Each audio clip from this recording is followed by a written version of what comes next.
And a big development is coming in from down south from the state of Karnataka in a major setback to the state's government. The Dharwad Bench of the Karnataka High Court has stayed a state order that restricted public gatherings of more than 10 people without prior permission. An order in fact seen as an attempt to curb RSS route marches. The controversial order, issued back on October 18th, had banned rallies, meetings and processions in public spaces like roads, parks and playgrounds without police approval.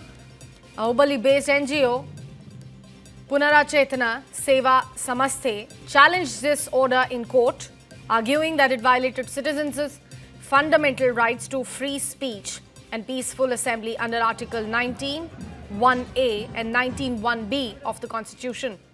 During the hearing, Justice M. Nagaprasanna observed that no administrative order can override constitutional rights, asking the state if it was trying to achieve something else through this move. Now, the court has issued notices to the state government, the Home Department and the Hubballi Police Commissioner and granted an interim stay on the order. The verdict comes amid ongoing controversy over permission for RSS Patha Sanchalan processions in Kalaburagi. The court has directed the government to hold a peace committee meeting on October 28th and submit its report by October 30th, warning authorities not to delay decisions any further. A major setback certainly for the Karnataka government. Now, the Dharwad Bench of the Karnataka High Court has stayed that very controversial state order that restricted public gatherings of more than 10 people without prior permission, an order which was being seen as an attempt to curb RSS route marches. My colleague Gautam is joining us live on the broadcast. Gautam, let's simplify this first for the viewers joining us just now here at News9. Yes, Sakshi. Now, the Karnataka government's order, which was passed very recently, that required basically private organizations like the RSS, the Bhim Army, the Dalit Panthers, they required to obtain prior permissions from the government before holding activities in government premises. Now, this was widely viewed as something that's targeting RSS-linked events, especially the Patha Sanchalan and the road marches that were taking place earlier this month. Now, the Dharwad Bench of the Karnataka High Court has issued an interim stay on that order. Now, what this means is that permissions will not be required at least until the next hearing. Now, keep in mind that all of this comes in the backdrop of a peace meeting that is currently happening in Kalaburagi, the Chittapur constituency of Priyank Kharge as well, the ITBT Minister of Karnataka, where they want to do the RSS wants to do a route march and followed by several other organizations. And for this, peace meeting is happening. But now, following this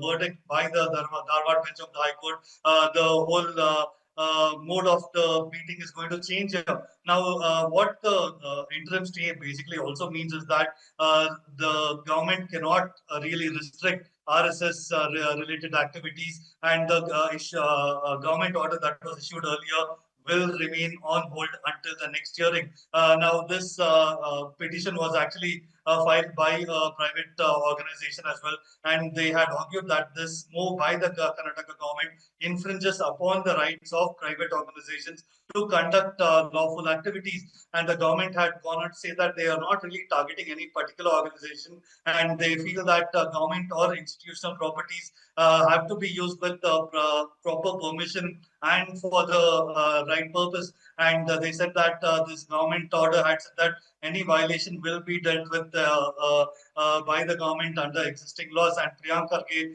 the Karnataka minister, was at the forefront of this battle against the RSS programs being held in government schools or institutions or government parks as well. And now this order is going to come as a real big blow to the Karnataka government, and it will be interesting to see how they are going to react on this here, Sakshi.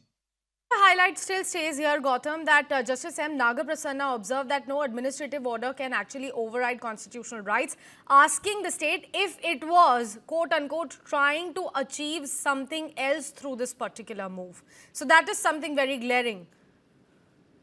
Absolutely, because keep in mind that this observation made by the High Court comes on in the backdrop of what Priyank Kharge had said earlier.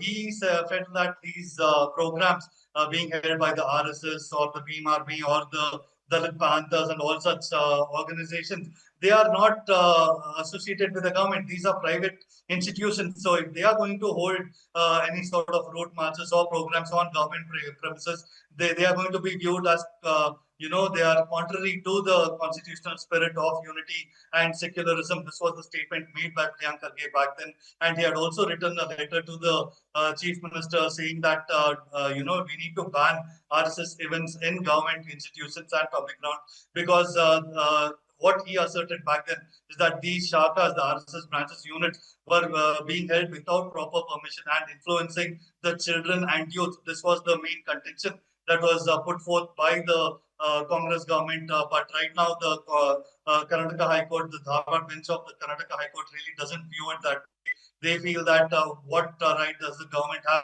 to stop these things? An argument will be put forth by the Karnataka government, but that is going to happen on November 17th. But until then, right now, it appears that the Karnataka government really cannot do anything to stop these events or route marches that will be conducted by RSS or any other similar organizations. And it will be interesting to see how this will trigger a sort of political slugfest, given the fact that Priyank Kharge had gone hammer and tongs against the RSS. And this will come as a major setback, not just to the Congress government, but particularly to Priyank Kharge, where now a road march is going to be conducted in his constituency on November 2nd. He had made sure that he is going to close the doors and ensure that this is not going to happen. But Karnataka government High Court had actually mandated a peace meeting that is currently being held with district administration, the police, and RSS and several other organizations. And this will definitely come as a big blow to him as well, Sakshi.